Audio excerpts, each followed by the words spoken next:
अभिमानास्पद पारनेरच्या तरुणामुळे मुंबईतील 17 ओलीस मुलांची झाली सुटका।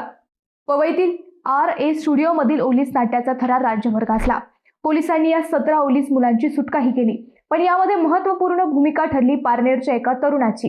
होय मंडळी, पारनेर तालुक्यातील पळसपूर येथील रहिवासी असलेले व मुंबईत प्रोजेक्ट मॅनेजर म्हणून काम करत असलेले रोहन दिनेश आहेर यांच्या सतर्कतेमुळे व धाडसामुळे 17 मुलांचे प्राण वाचले।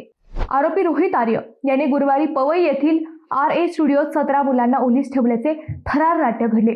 त्यावेळी काहीतरी चुकीचे घडत असल्याचा संशय रोहन आहेर यांना आला। त्यांनी तातडीने मुलांच्या पालकांना कळवून संपूर्ण ओलीस नाट्याला वाचा फोडली। पोलिसांची कारवाई सुरू असताना मुलांना बाहेर काढण्यासाठी मदत केली। त्यावेळी काच लागून तेही जखमी झाले। ऑडिशन दरम्यान आपल्या मुलांना किडनॅप करतानाचा सीन शूट करायचा असल्याचे आरोपीने प्रोजेक्ट मॅनेजर रोहन आहेर यांना सांगितले। स्टुडिओत पेट्रोल, रबर सोल्युशन असे ज्वलनशील पदार्थ आर्याने आणून ठेवले होते।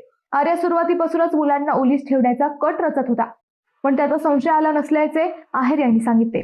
पण काही घटना हालचाली संशयास्पद वाटल्याने रोहन आहेर यांनी त्या मुलांच्या पालकांशी संपर्क केला आणि पोलिसांना वेळेवर बोलवत ओलीस मुलांची सुटका झाली। मंडळी, पारनेरच्या या सुपुत्रासाठी एक लाईक तर बनतोच।